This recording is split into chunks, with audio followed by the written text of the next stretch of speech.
J'ai oublié l'histoire des chrétiens dans l'Empire.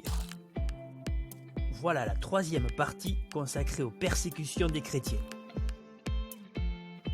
Nous allons nous demander pourquoi les chrétiens sont-ils persécutés. Dans les épisodes précédents, nous avions parlé de la vie de Jésus. À partir de sa mort, en l'an 30, commencent dans l'Empire romain les persécutions contre les chrétiens. Les persécutions, ce sont en fait des violences contre des personnes en raison de leurs croyances ou alors de leurs idées. Dans l'Empire romain, les chrétiens sont méprisés, mal connus. Les Romains considèrent que le christianisme remet en cause la religion des Romains. En effet, si les Romains sont polythéistes, c'est-à-dire qu'ils croient en plusieurs dieux, les chrétiens, eux, sont monothéistes. Ils ne croient qu'en un seul Dieu.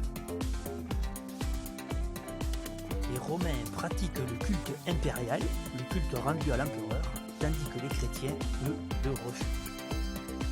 Ces chrétiens sont donc marginalisés dans la société romaine, c'est-à-dire qu'ils sont à l'écart. Pour les fêtes ou les banquets, par exemple, il faut sacrifier aux dieux romains. Pour les métiers des armes, il faut sacrifier aux dieux. Dans les combats de gladiateurs, le sang coule, les chrétiens n'y vont pas. En 64 a lieu le terrible incendie de Rome. On est alors sous l'empereur Néron.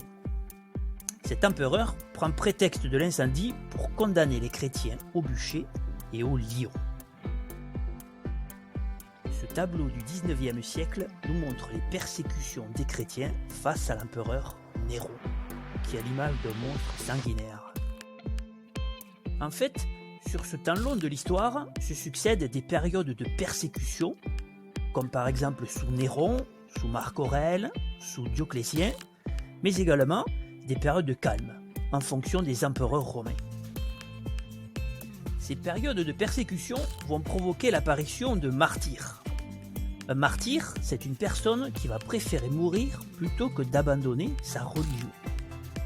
Ces chrétiens qui subissent le martyre vont provoquer l'admiration des chrétiens ou des païens.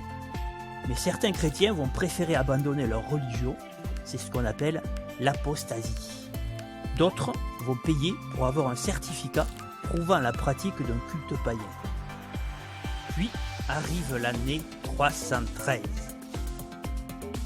Si tu veux savoir ce qui se passe en 313, il faut regarder le prochain épisode consacré au christianisme impérial. Quel suspense! Salut et à bientôt!